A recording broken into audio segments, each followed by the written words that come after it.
In this lesson, we are going to learn about arithmetic sequences and their formulas. You'll notice that we have a couple vocab words to fill out right away. Oh, I forgot I had a little cartoon here. Okay, so you can fill out a sequence is a list of numbers in a particular order. So you can see I have a sequence listed in green there. And the term is each number in a sequence. So hopefully you could tell that I have odd numbers listed here. So like 5 is a term in the sequence. We're actually going to get to the point where we label the terms. So if I was going to label these terms, my fifth term would be 9. So that'd be my fifth term. Like my seventh term would be 13. So if we were counting from the beginning, that'd be which term it is. An arithmetic sequence is a sequence in which each term after the first is found by adding a constant called the common difference. So that's what we call our constant we're adding. So for the example you see up here, between each number we are adding 2. So our common difference is 2 for this problem. Here we're just looking for the next 4 terms in the sequence, so you want to look and say, okay, what's happening from one term to the next? Hopefully you see from each one that we are adding 3. So to list the next terms, if that's all they're asking for, you just continue to add 3. So add 3 to each term and fill those out. So now here are our formulas. We have 2 that we're going to study. The first one is the explicit formula, and it looks like a bunch of letters. It's really not that bad though.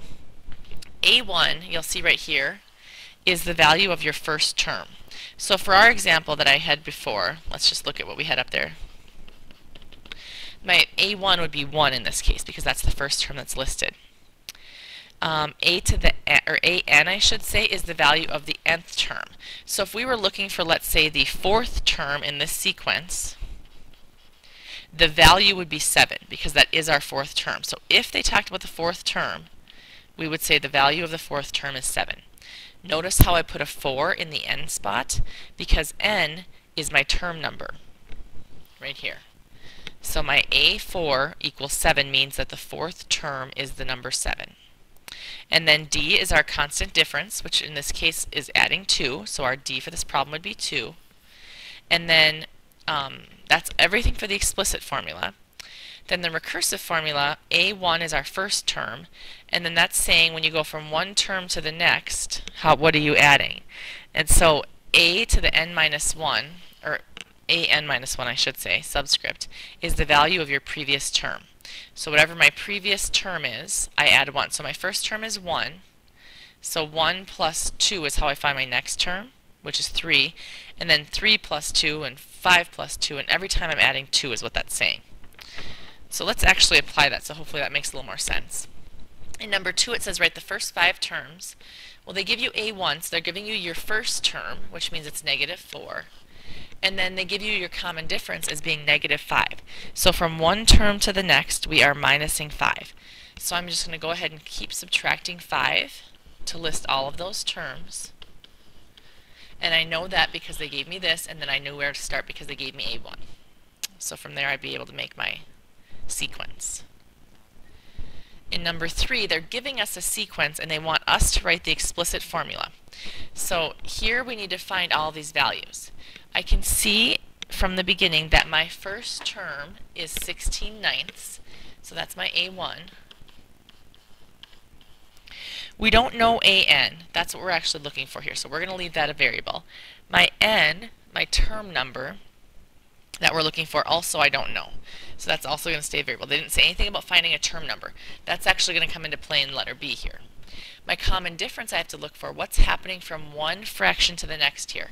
Since I have a common denominator of 9 in all of them, I can go ahead and look at what's changing in my numerator. Each one, it looks like it's going down by 6. So you're really subtracting or adding, you can think of a negative, 6/9 to each one. So take 16/9 minus 6/9, you would get 10/9. 10/9 minus 6/9 is 4/9. So you can see that that's my D value. So my D is 6/9, negative I should say. Or you could write negative 2/3, whichever way you want to write it. In your answer you should have it reduced, but otherwise you could leave it as 6/9. So now all I do is substitute into this formula. So I'd say AN equals, and I know my A1 is 16/9 plus n minus 1 times the common difference. And that's my explicit formula. I'm not solving anything.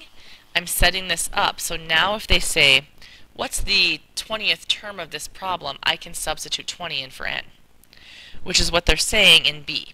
B says use the formula to find the 20th term. See how there's a 20 in that n spot? That's saying they want to know what's the 20th term of this sequence. Now you could continue to subtract 6/9 all the way till you list 20 of them. And you could go on and you could probably do that. But you're going to have to demonstrate the formulas for me, because on your test I'm going to ask for something like the 400th term, so that you can't do it by hand. You wouldn't have time. You have to be able to use this shortcut to get it done. So to find my 20th term, I'd say, okay, the 20th term equals, and I'm going to use my formula that I have, and I'm going to substitute in there.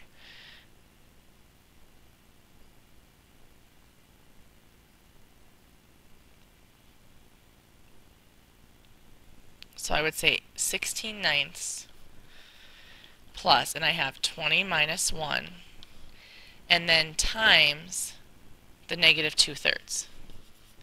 So when I go ahead and continue to simplify that, plus 19 times negative 2/3, and we're going to keep going. I don't have my calculator out. Let me grab that quick. Sorry.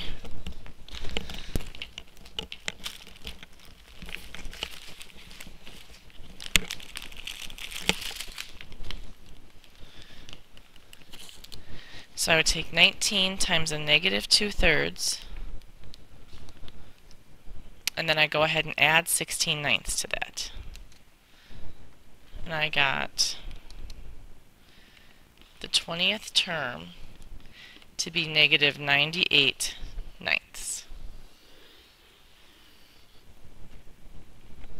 Hopefully that looks okay. Now, another thing that we can do that you're going to see, and I'm going to have you do this from here, is for this first one, a lot of times the Excel math might show it to you like this, but what I want us to continue to do is actually simplify this all the way through. So I'd have AN equals 16/9 plus negative 2/3 n plus 2/3. So AN equals, and I'm going to write this as I would a linear equation, so negative 2/3 n, and then I'll add 16/9 and 2/3 together, and you could do that on your calculator in your head, and you'd get 22/9. So this is the simplified version that I'd like you to show right here. Excel math might show you either one of these, but we want to distribute that negative through. And then what you could do, so from here, instead of using this formula up here when I plug in the 20, I could have plugged in a 20 right here and it would have been a lot faster. And you will get the same answer. So hopefully you see that when you do it. Number 4 then, you can see that we have another, or the same sequence, I'm sorry. And so we already know that our A1 is 16/9, so we'll just plug that in right here. We're doing the recursive one now. And all this is, this one's going to seem a little bit pointless, I think.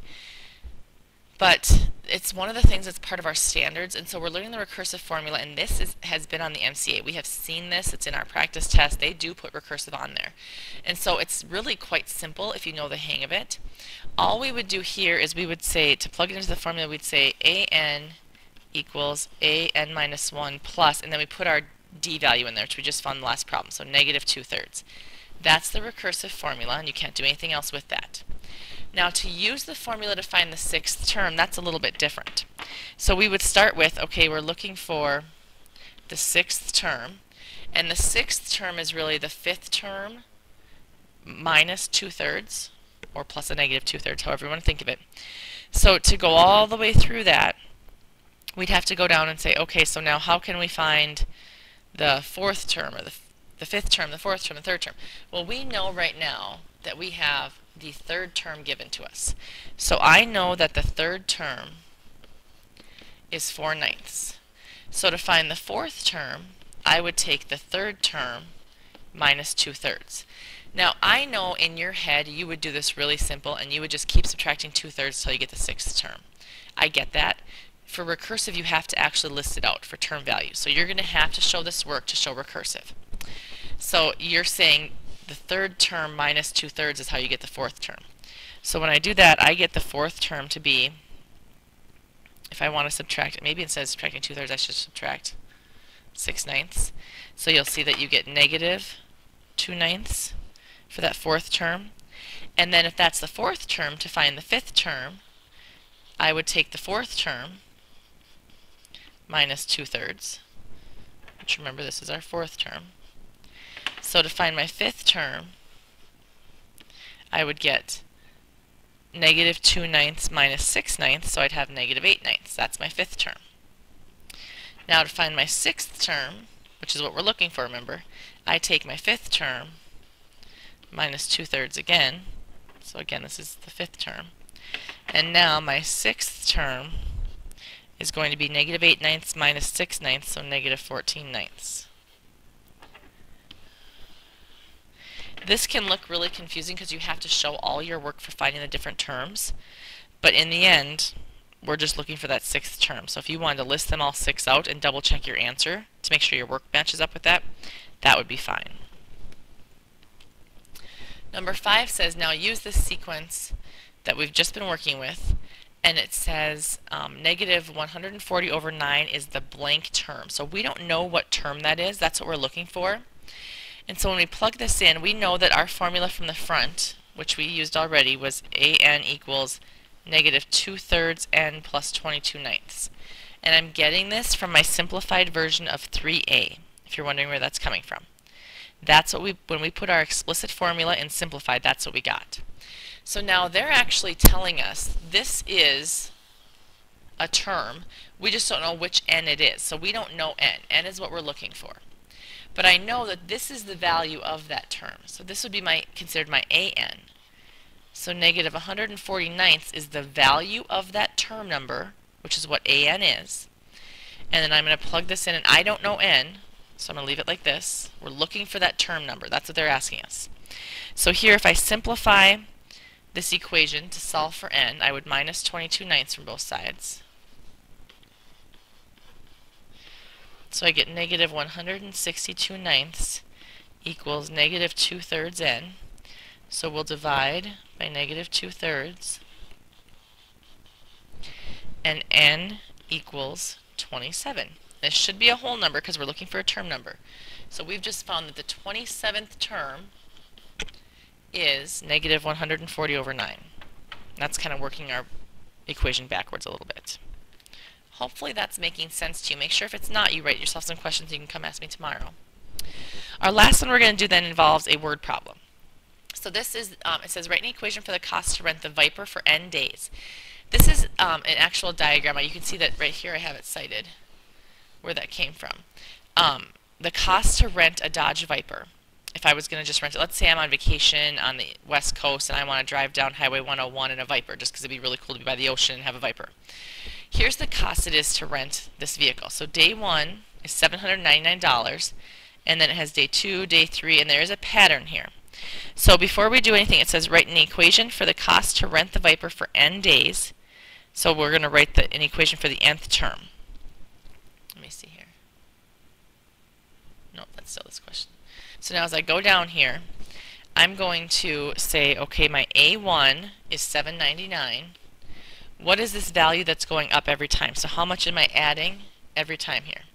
I'm adding $499. Let's see if my red shows up a little better here. There we go. So I'm adding $499 every time, and my A1 is $799.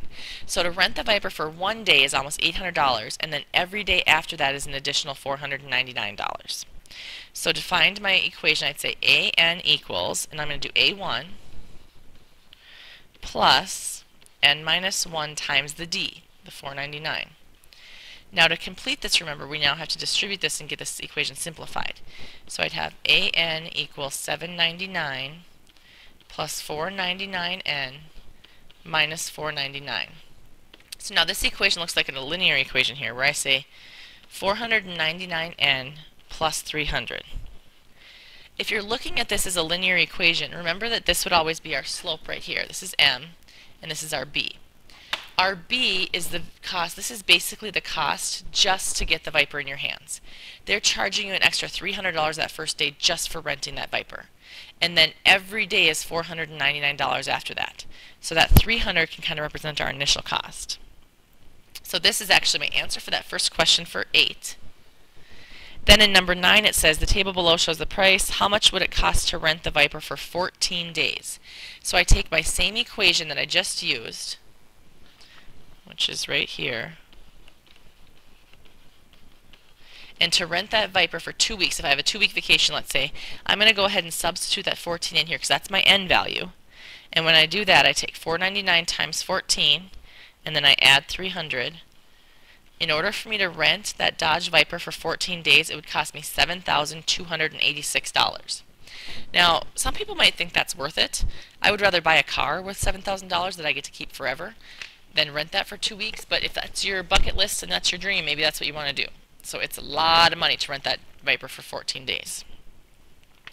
Then the last one says, if a person paid $5,290 to rent this car, how many days did they rent it for? So they're telling us we still keep our same equation.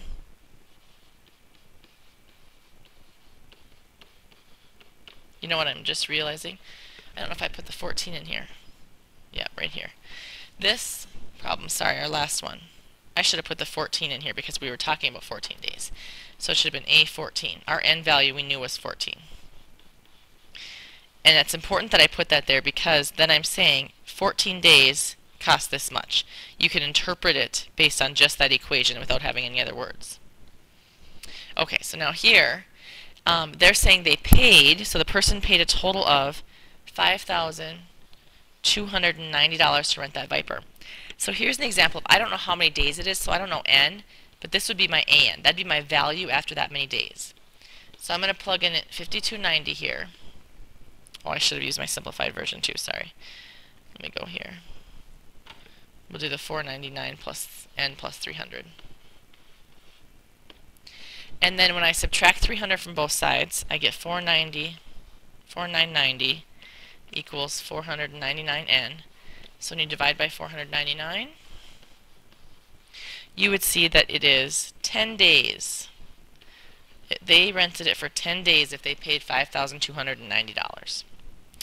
So hopefully this is kind of giving you a head start on how to manipulate arithmetic sequences. We will be talking about them different times throughout the chapter. And if you have any questions on it, make sure you let me know tomorrow.